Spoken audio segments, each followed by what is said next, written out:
Hello, ladies and gentlemen. I hope you are fine wherever you are. I am the Acca tutor, Mr. Motim Kulujeri. In this particular video, I'm going to take you through a brief overview of uh, statement of cash flows. That is International Accounting Standard number 7. Okay, much of the details have been supplied in your notes, and this video is just there to supplement what you already have. Okay, so without wasting much of your time, let us get going. Now, statements of cash flows are prepared to provide information on cash an entity would have generated, and they spell out on how the generated cash was utilized in the reporting period. They focus on cash and liquidity. This is a very important point.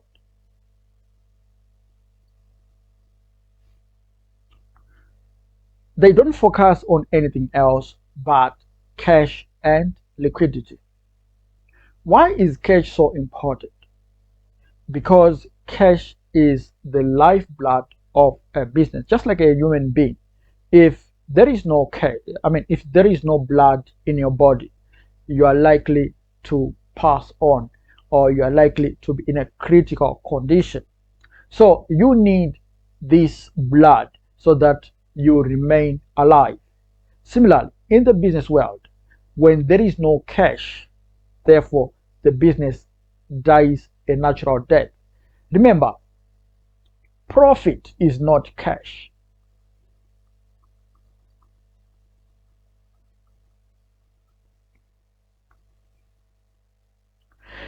A very profit-making business might shock the market to hear that it has gone bankrupt. Why? Because profit alone is not cash. Okay? Remember, managers might manipulate certain accounting systems to ensure that the business looks profitable, but it might not be making cash. Okay, let us take it this way. Suppose a business sells 100 million of goods. Okay? And 90% of its customers bought these goods on credit. And at the end of the year, only 80%. Okay? Only 80, let me just say,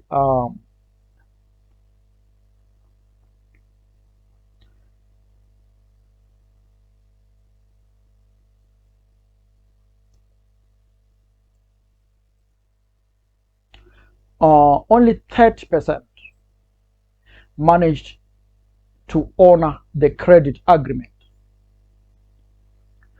Only 30% managed to honor the credit arrangement. So you would actually see that 27%, that is 30%, multiplied by 90%, which gives us 27%. Only 27% managed to pay the business, and the remainder 60, that is 73%,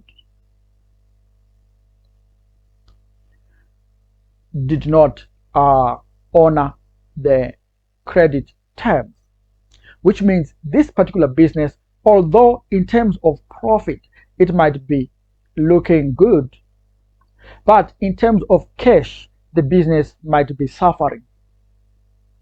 Okay, and the predicament might be multiplied if the 73% of its credit customers who have not yet paid are pronounced bankrupt. This means that the business, although it was making a lot of profit, it is bound to fail. So the statement of cash flows is there to alert the users of financial statements on the cash and liquidity potential of the business. So these statements highlight movements in liquidity, thereby allowing users of financial statements to see how cash was generated and utilized. We need to know what were the sources of the monies. Okay, we are not going to be happy if the money was generated from non uh, ordinary business activities of the entity, or the core business activities of the entity, but it was generated from other sources. We are not going to be happy. Okay, so the idea of having a statement of cash flows is to alert the users, or especially the owners of the company, to see if the ordinary activities of the business are yielding cash to the company. Otherwise, if we are getting money from selling of our non-current assets, like for example motor vehicles or some of our buildings, we are not going to be happy. Although it was money, but we're not going to be happy because the source of the money was not the core business. The business is not there to sell its offices, to sell its motor vehicles, or the fleet that has been given to its managers. The business is there to yield cash, or to generate cash from its ordinary activities, like from the sales of its wares, of its offerings. Are we together, ladies and gentlemen? Then we move a step further to understand how the generated cash was utilized. We would want to put managers to account on where or how they expended the money, how they spend it. Okay, so by analyzing trends over time, over a period of time, users are able to assess the ability of the entity to generate and maintain sufficient levels of liquidity to pay obligations as they fall due. Like I said in my previous example, a profit-making business might might end up failing. Why? Because if it fails to generate cash, then it will fail to honor its liabilities when they fall due. So this is why we need to analyze the statement of cash flows as part of our management accounts on a weekly, monthly, or quarter yearly basis, so that we see if we are likely to have sufficient liquidity all the time. This trend analysis can also give indications of financial distress. So when we see that the statement of cash flow all the time is showing that our ordinary activities are not bringing up any cash, then we are likely to be in trouble. Okay, now how is the statement of cash flows presented? International Accounting Standard number 7 requires that cash flows should be reported under 3 headings. Okay, so if we say prepare a statement of cash flows and we see that your statement of cash flows has got 5 headings or some 6 headings, then we can see that this student is not yet ready to cross over this paper Acca financial reporting. You would be showing the examiners that you are not ready. So these guys, they are learned people, so they simply give you a 48%.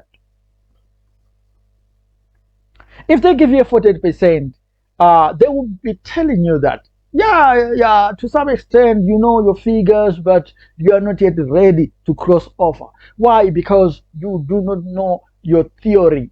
So remember, financial reporting is about presenting internal information to the external, so internally generated information to the external users, so to individuals who are not in charge of the ordinary activities of the business. Okay, they might be owners, but they are not the people who were preparing those financial statements. They were not the people who were utilizing the monies, or who were receiving whatever money the company was getting. So you need to be very systematic, to be professional when you are reporting. So this is why there is now in the aspect of standardization. So this standard says that your statement of cash flows should have three headings. That is, the first heading is the cash flows from operating activities. This one relates to the main income. These cash flows relate to the main income generating activities of the company. This is the very important part of the cash flows. Our auditory activities, the reason why we are there. Does that headings information um, justify our existence? Sometimes you see that over time we have been loss making, or let me just say we have been in negative cash flows. So that will not sound good to management or even to the owners of the company. Moving on, heading number 2, this is cash flows from investing activities. These cash flows involve the purchase and disposal of non-current assets. Okay, the purchase and disposal of non-current assets. Also included here are those ordinary investments. Okay, by their name, investments. For example, if we acquire another company, okay, or if we acquire shares in another company for investing purposes, or even as part of our expansion, that acquisition is an investing activity. Okay, so don't think of these non-current assets as only motor vehicles and buildings and land. No, we are also talking about investments in terms of acquisition of companies, acquisition of shares for speculation purposes. Yeah, that's part of investment. Okay, so they all fall under this. But what has to come into mind is that we are talking of cash flows. We are talking of cash movements. Okay? We are talking of cash movements. Okay? So you need to ask yourself, was there any movement of money? And you need to do certain workings to ensure that you arrive at the actual money that was received or that was paid. Moving on, cash flows from financing activities. This is the last heading of the statement of cash flows. Here, we are looking at how the business finances its expansion. Where did it obtain the monies for such expansion? Okay, so in this case, we are looking at the shares which were acquired. All right, if the expansion of the company was through the acquisition of shares or the issuance of through the issuance of shares or non-current liabilities, these are loans, long-term loans.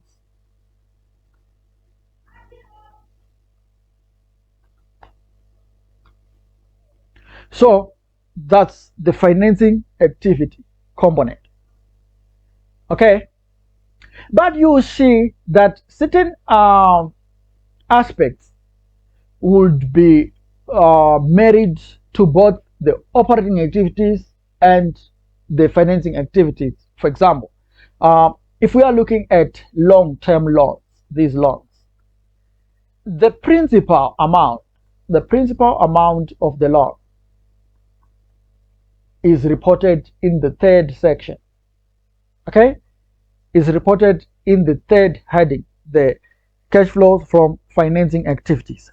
However, the interest component, the interest, the interest that is going to be payable is going to be reported in the cash flows from operating activities. This has been an ordinary practice, a traditional practice, and it has been, upheld up to now, that the interest from the interest payable forms part of the uh, operating activities of the business. Okay, but you will discover as well that for cash flows from investing activities, the interest that is going to be received from those investments and so forth, uh, there it can be reported in the investing activities themselves, or you can as well consider it as part of the adjustments for your to your profit before tax. Okay, because that is depending on how they were reported. If they were reported as part of other income, okay, they were reported as other income. Therefore, you need to ensure that when you do your adjustments to the profit before tax, then you will have to take care of them there. Okay, that is it. Um, what else must I explain here? There is also an aspect of preference shares. Okay, preference shares, they if they are redeemable preference shares, they are considered a liability. Okay, they are considered a liability, and when we issue those shares, um, they are reported. Okay, my pen is sticking here. What's going on?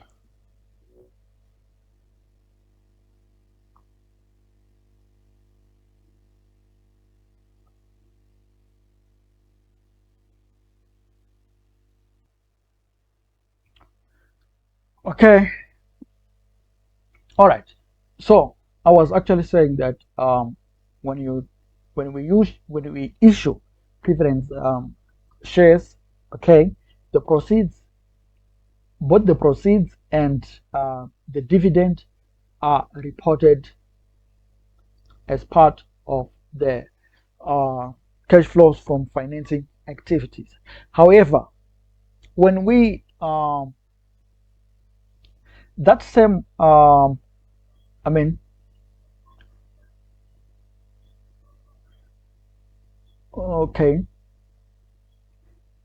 that same dividend, all right, the dividend which we would have paid, I'm saying that the proceeds of preference shares,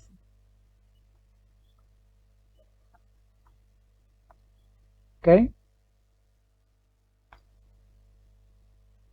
and uh, the dividend payable, rather not receivable, the dividend payable are reported in this uh, section. Okay, while the proceeds would be a positive figure, but the dividend payable will become the negative figure. But as I was indicating, um, that dividend forms part of the costs which are also reported in the cash flows from operating activities. So when we will be adjusting the finance cost, the dividend payable to preference shareholders is also part of the finance costs. Okay, don't worry, we'll do an example to illustrate this point. Okay, so you need to be very alert. It's not an issue of just you know taking the things for granted, or maybe to just think of some template and then move with them. Sometimes the template is not going to work, especially at Acca financial reporting level. Okay, initially at the financial accounting paper, yes, that was working, but here you see that these figures would be interplaying, would be interrelated here and there. So don't say, oh, because I've just dealt with this figure on this in the section of cash flows from operating activities, so I need not to worry about the figure in another section. You will discover that the figures uh, one of the figure was treated as a cost, but also needed some adjustments as a cash flow as you'll be proceeding.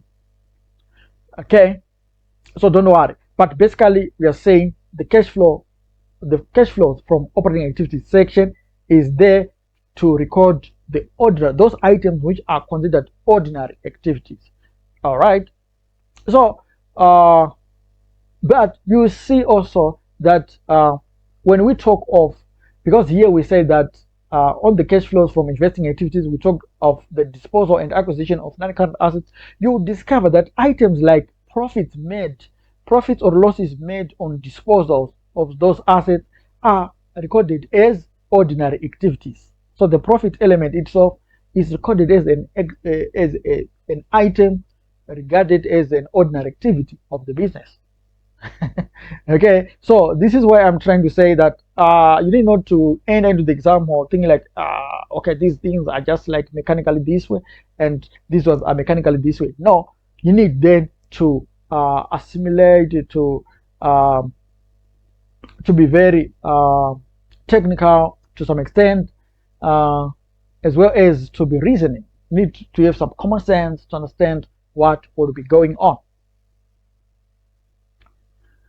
So, how is the statement of, the section, the heading of operations or operating activities presented? There are two ways.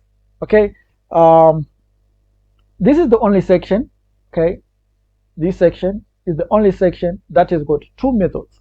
It is presented in two ways, either using the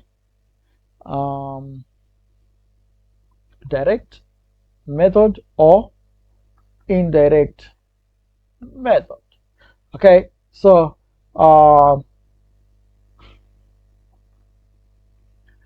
knowing those two methods, you also need to have two financial statements. Okay, remember, in terms of International Accounting Standard number 1, presentation of financial statements, there are 4 sets. Okay, there are 4 sets of financial statements, and then okay, these are the statement of comprehensive income, or statement of profit or loss and other comprehensive income, and then statement of financial position, the statement of changes in equity, and the statement of cash flows. Okay, the first 3 we have already dealt with them. Okay, these first 3 we have done justice to them so far. So we are now at this particular statement. All right. So this is why I'm saying that it's part of the 4 set of financial statements. Okay. Also as part of this set is also the notes to the financial statement and the comparative. Comparative only talks of the prior figures as reported. Okay, so you then, for you to prepare a statement of cash flows, you then need this particular statement and 2 of these, that is the current year and previous year. If you don't have the previous year FS, then the previous year's statement of financial position, then you are in trouble. But if the entity has started to be in operation this particular current year, then obviously you're not going to get the previous year.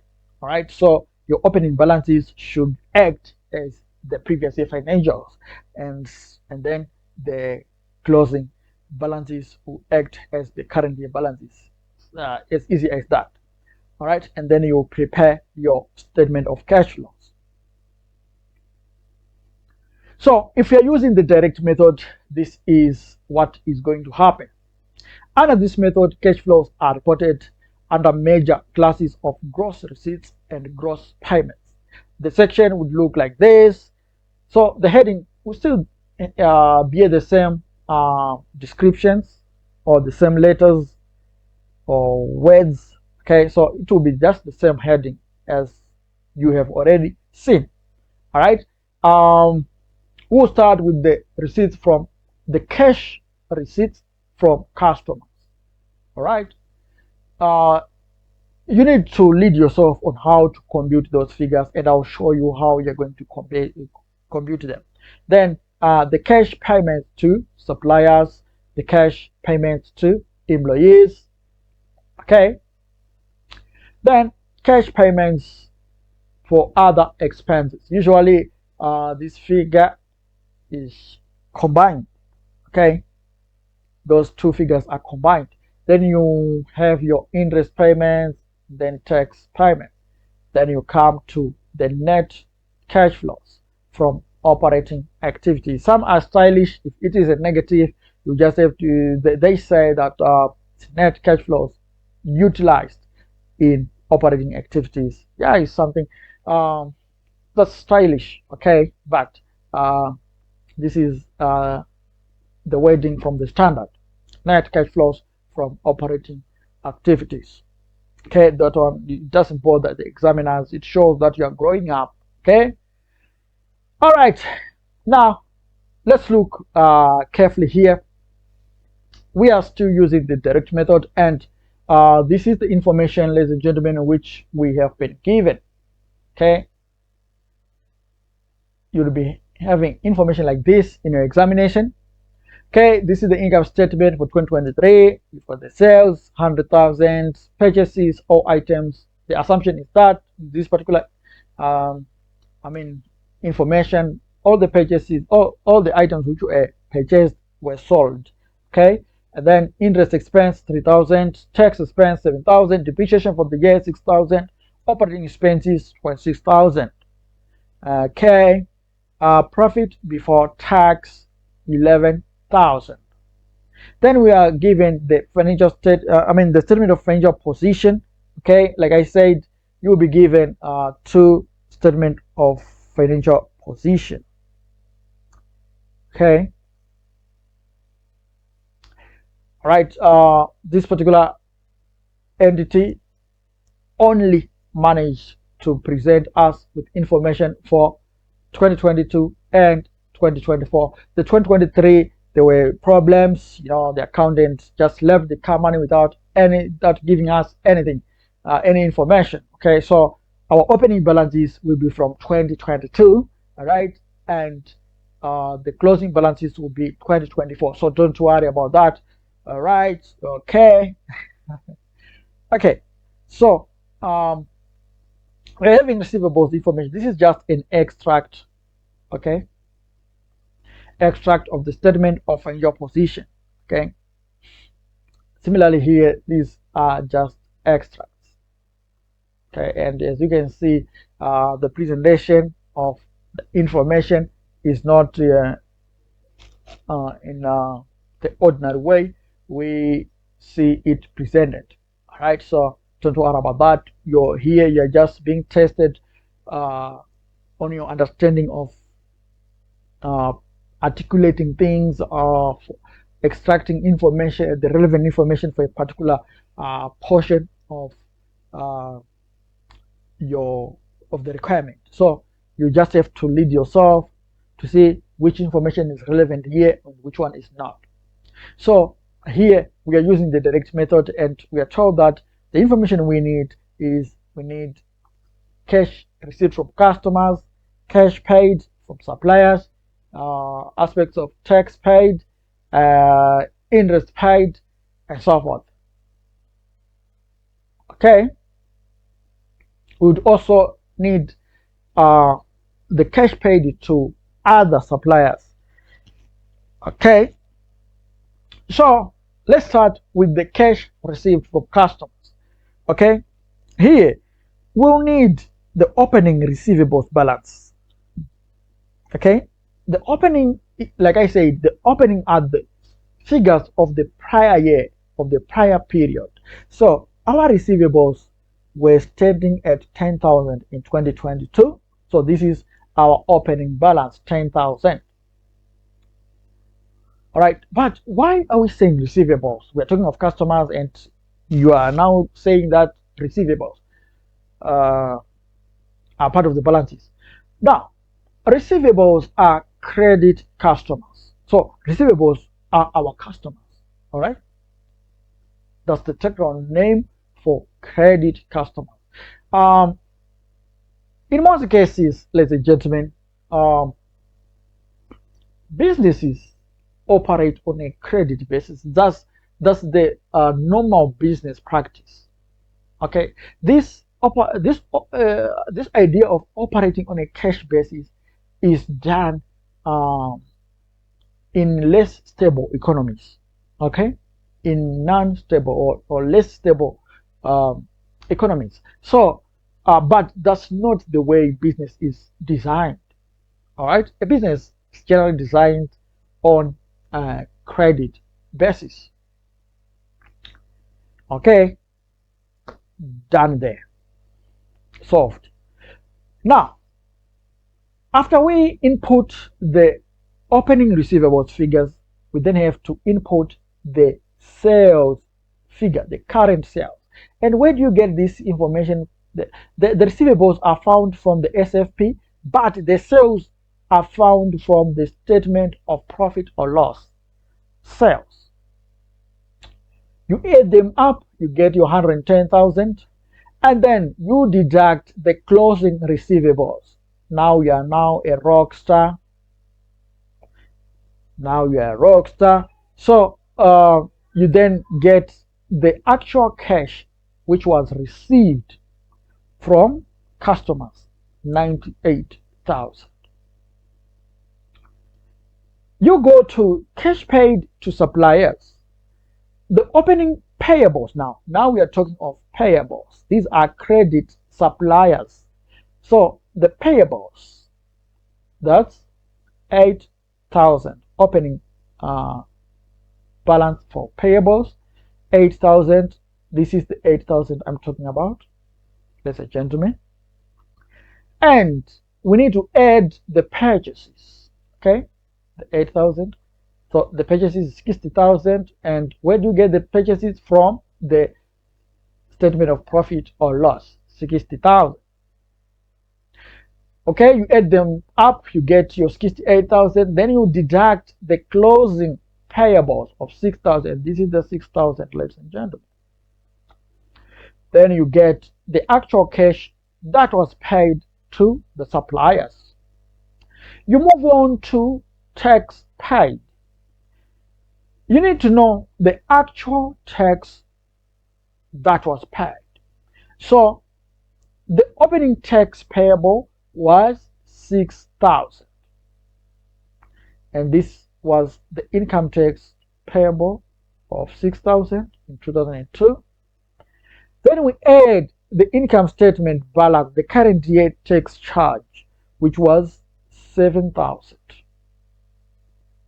So you can see the pattern from statement of financial position opening balance to the current balance in the income statement. Okay, and then we go to the balance sheet as a deduction. It's so simple as that. So that's how it goes. So you add the two figures up, you get to 13,000, and then you deduct the closing balance, and your ultimate tax which was paid is 8,000. You move on to the interest paid. There was a zero balance at the close of the year, but don't worry, you just have to follow the same pattern. You start with the opening balance, of 2000. This is the opening.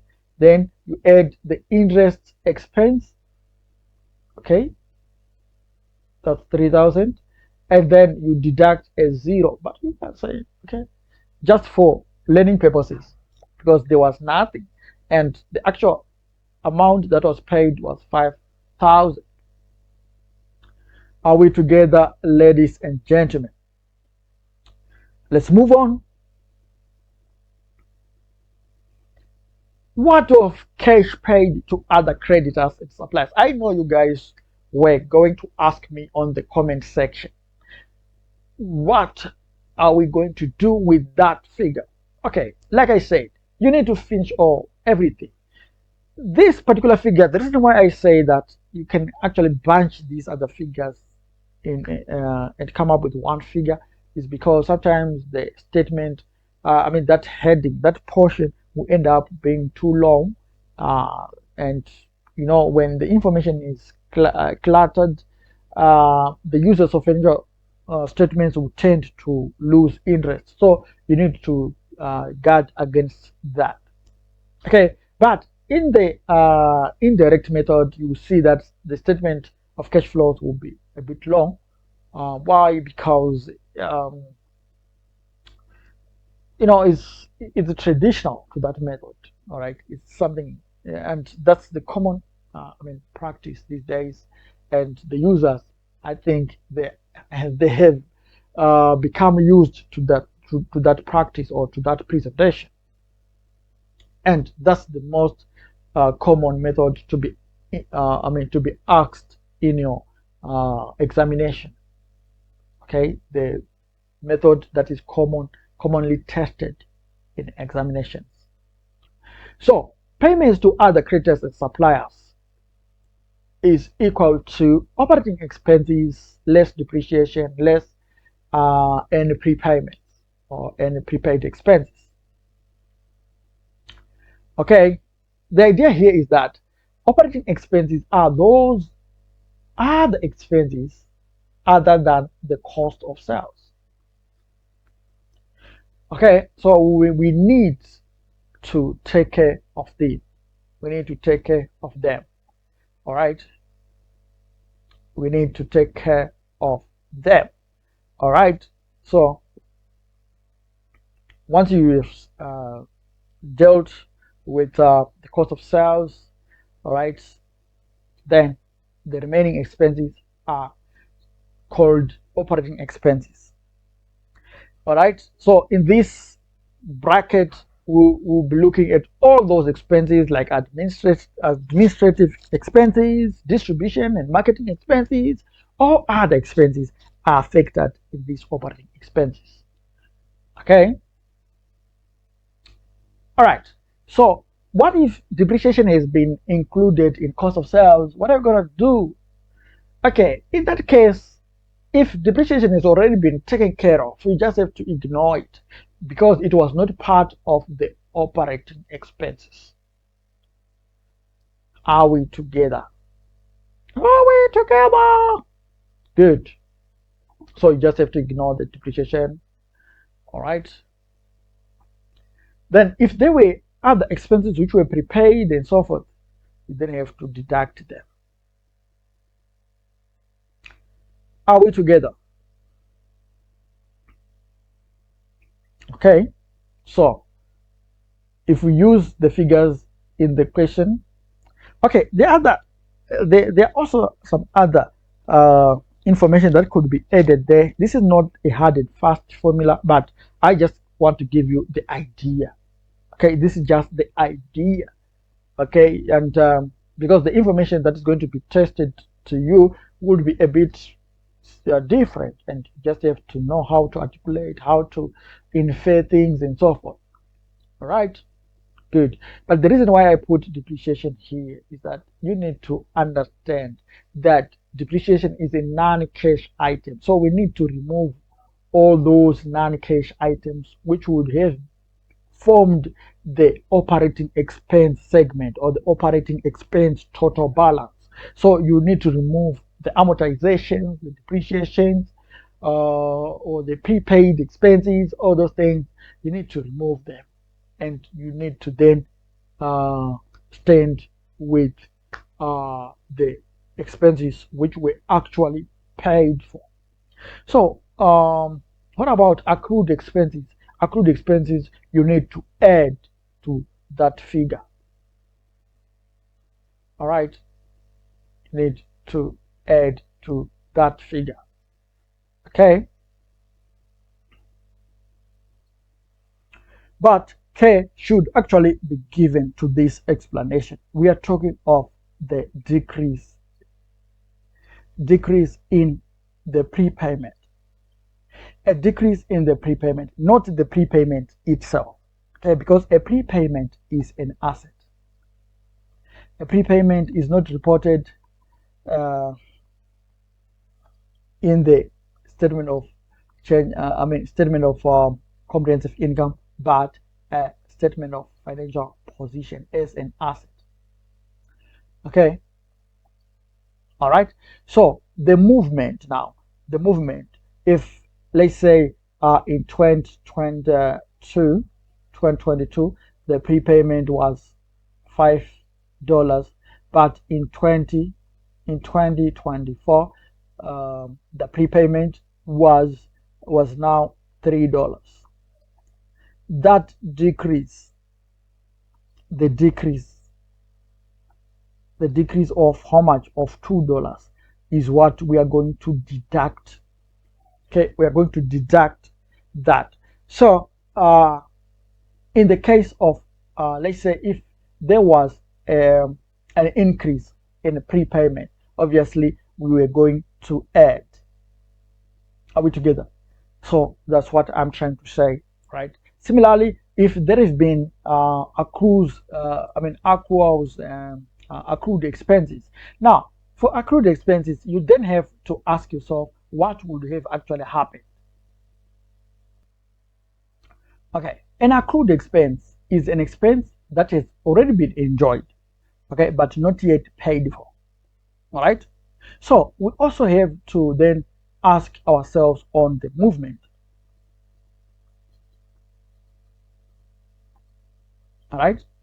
This is why I say that the information here, which I put here, is only related to the supplied example which we are doing. All right. But other examples will be having these accruals and so forth. So if there has been a movement in accrued expenses, okay, let's say in 2022, the figures which we have, 2022, we have an accrual of 10, an accrued expense of $10, but in 2024, the expense was now $8. So we say that there has been a decrease in accrual. An accrued expense is sometimes called an accrual. So a decrease in accrual is actually going to be treated in a negative, in an opposite way. All right, in an opposite to a prepaid expense. So instead of deducting, we are going to add. Okay, we are going to add. All right. Why are we adding? Because when we were arriving at the operating expenses figure, we would have deducted a larger amount. Okay, we would have deducted a large amount, yet the actual amount which was paid was not large. Okay, the actual amount that was paid was not large, so we tend to add back. All right, that's the idea there. Okay, so it's an issue for knowing the first basics so that you know the newer basics as you be doing or as you be attempting your questions. All right, don't worry. Let us try to relate these figures to the problem at hand.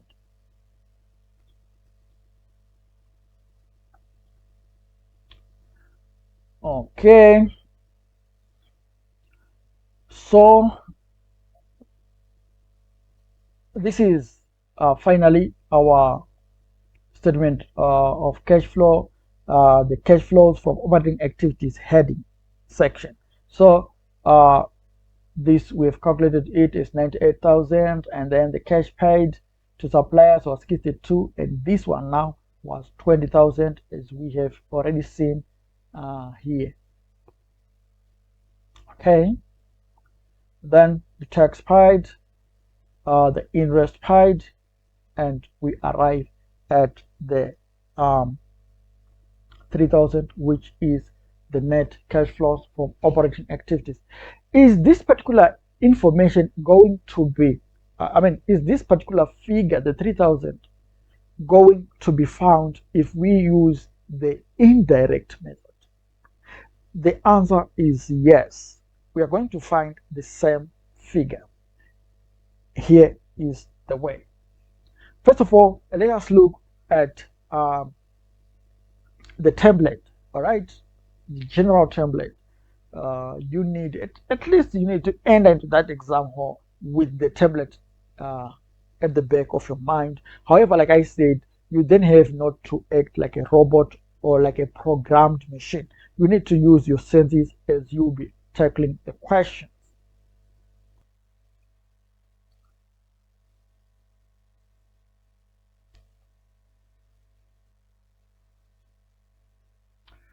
Okay, so under this method, cash flows are calculated by adjusting the net profit before interest and tax for non-cash items and movements in working capital during the reporting period. Okay, and this one is not hard and fast again. Sometimes you need to adjust for the profit before tax only. So it depends on the type of information you are given. All right. In this case, we were given information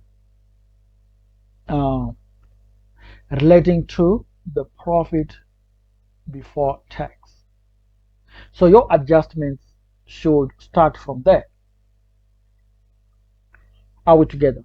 But if you are given information of profit before interest and tax, then you can then start from that figure and going forward. Okay, so it depends on the information you are given. Sometimes you can as well adjust, remove the interest, and start at the profit before tax figure only. Okay, depending on what you are used to do. Okay, usually to start from the profit before tax is something that is a bit straightforward. All right, now the section will look like, so the same section we have been dealing with so far, the cash flows from operating activities under the indirect method will look like this. Okay, now we'll start with the profit before interest and tax. Okay, and as I've already indicated, if you are used to the profit before tax, you can then deduct the interest figure direct, and then you'll be having your profit before tax figure. So that one shouldn't be a worry, right? Then you need to add or deduct the non-cash items such as depreciation, profit on sale of non-current assets. So what we are talking about here is that if it is a non-cash expense like depreciation, you need to add it back. But if it is an income, or it's like a profit which was made, then you need to deduct it. The reason why we add or deduct these non-cash items is because when we arrived at the profit before tax or profit before interest and tax, these figures would have been added or deducted. For example, depreciation would have been deducted when we arrived at the profit before tax. We would have deducted the depreciation, but in the cash flow sense, the depreciation was not a cash flow, it's a non-cash item, so we need to add it back. Okay, to arrive at the actual cash which we have or which was generated by the business. Are we together? Similarly, the profit on the sale of a non-current asset would have been added, okay, would have been added to other incomes as we were arriving to the net profit or to the profit before interest and tax.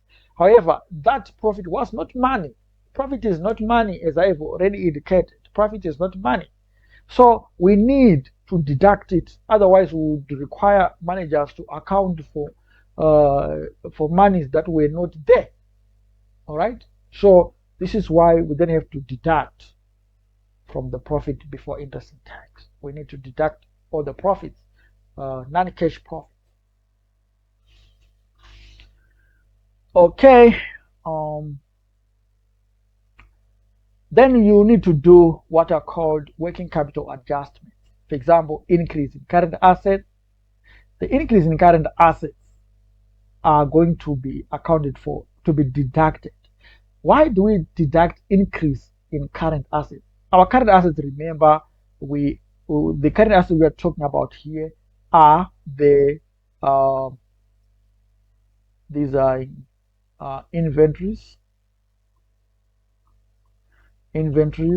receivables, and prepayment. Don't talk of cash. Yes, cash is a current asset, but the reason why we don't want to include it on the adjustment is because the reason why we are preparing the statement of cash flow is to make a reconciliation. It's like a form of reconciliation to see if the reported cash figure at the end of the year is married to the reported cash figure at the beginning of the year. All right. So we need to arrive at that figure, but we want the history. So the cash flow will be giving us the history of how the money was raised, utilized, and so forth. And this is the change, or this is the closing balance in the bank. So don't put the cash movement on this section, under this section. The cash balance will be reported at the end of the cash flow statement. Are we together, ladies and gentlemen? Good. So this is why I do not include cash in this listing. All right. So the increase in inventories is going to be reported as a negative. The increase in receivables is going to be reported as a negative.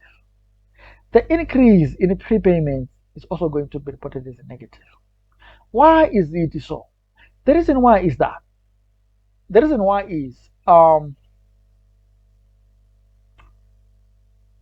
if inventory increases, then it means that a lot of money is tied up in inventory. Similarly, if receivables or credit customers increase, then we are only selling more but getting nothing in terms of cash. All right, so it is actually an outflow to the business. Prepayments. If we increasingly incur prepayments, all right, then we are having an asset, yes, but it is cash flow that is getting out of the business. So this is why the increases are negative, they are outflows. Then decrease in current assets, the converse should be true. If inventories decrease, therefore it means we sold more and we got money. That's the inference. Then if receivables decrease again, therefore we also be getting money. People are paying money outstanding. Prepayments, it means that we are now the decrease in prepayments. It means that we are now paying less. Therefore, it's a money. It's an advantage. We're now paying less and wait until we incur an expense so that we pay. So it's a cash flow management advantage. Then, what about increase in current liabilities? Now, these were assets. Okay, these were assets. These are now liabilities. Okay, an increase in a liability, like for example, trade payables. trade payables. If they increase, it means we are paying. Sorry, that's not it. Sorry, there. If trade payables increase, therefore we are getting goods more on credit. So if we are getting goods more on credit, therefore we are saving money. We are saving cash. So it's a cash flow advantage. We are being given more time to pay. So it's an advantage. Okay? Yes, the payable figure, the payable balance is increasing, but it's a cash flow advantage. But if the trade payables are decreasing, it means we are paying.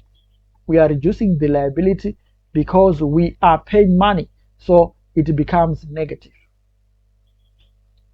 So the decrease in current liabilities is an outflow. We are paying money. We are paying money to reduce the liability. Therefore, we are losing out cash. Cash is getting out of our business. So those are the challenges, and then you get on to the interest paid. This is the same figure as the direct method. The tax paid is the same figure. All right. So when you do this, you arrive at what is called the net cash flows from operating activity. So using the same figures in our method, you can see that the profit before tax is 11,000, and this was the same figure. This was the same figure, 11,000. Okay,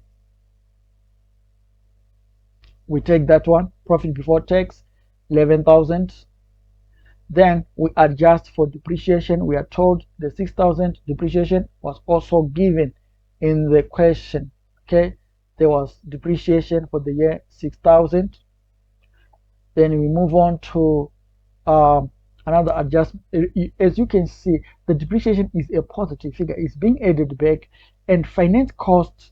This was remember, the reason why I'm adding it here is because I had deducted it from the profit before interest and tax, which was supplied. Okay, which would have been supplied. However, in this case, we were given the 11,000. But if we were given the profit before interest and tax, then it means that for me to arrive at this particular figure, I would have deducted the interest figure.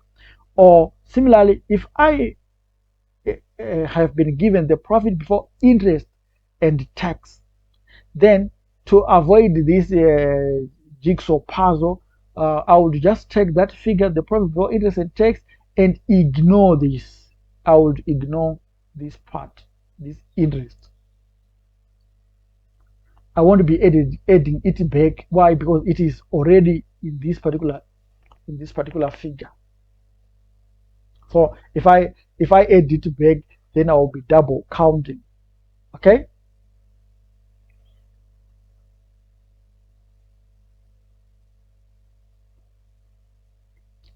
Are we together?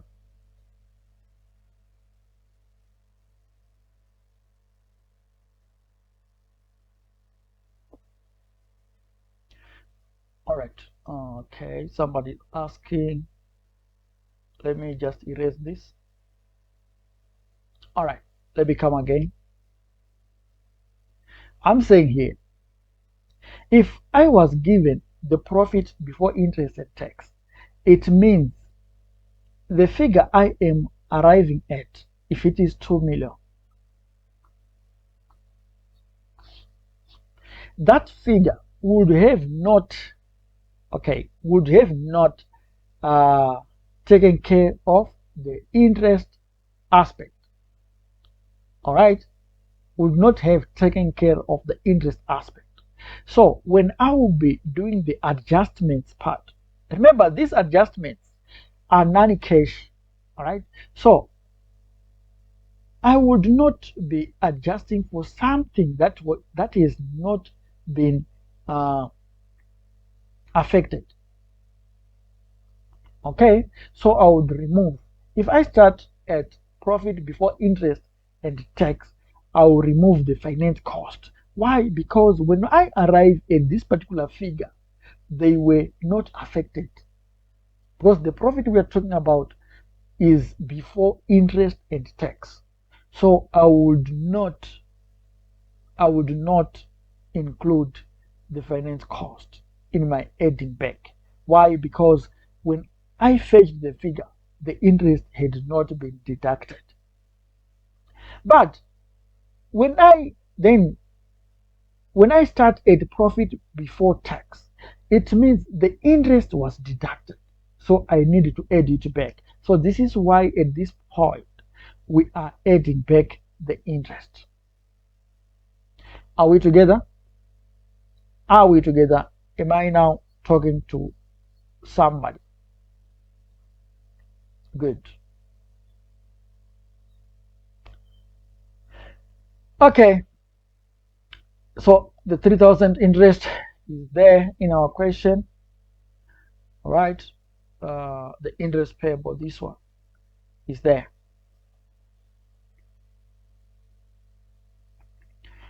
The increase in receivables, okay, the increase in receivables, increase and decrease in payables. Let us confirm these figures first and how they were extracted. Okay, so you can see here that the receivable figures were those.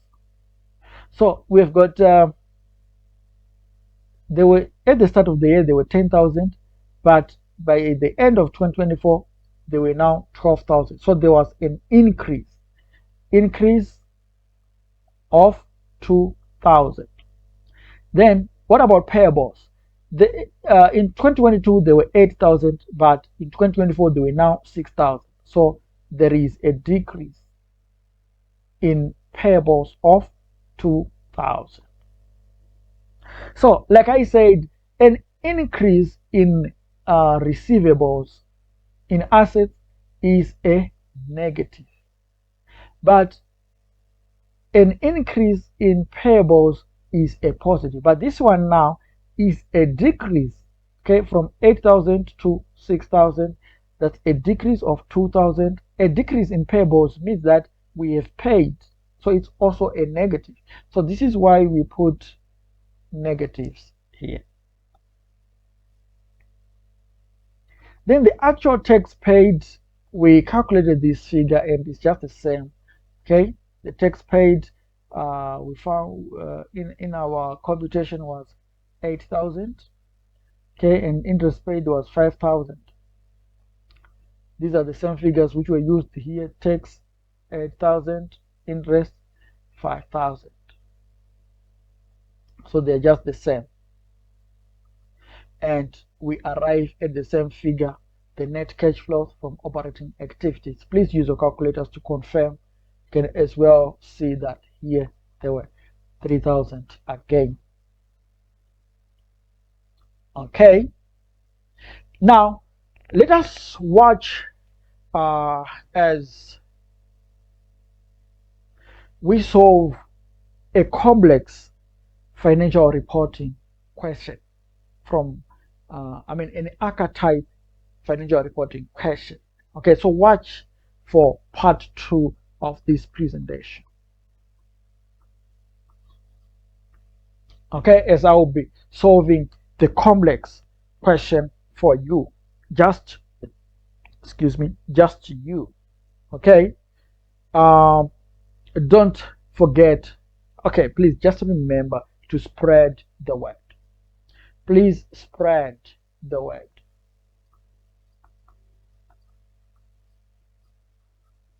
And don't forget to subscribe. Please subscribe, share, like the content. And also please click the notification bell.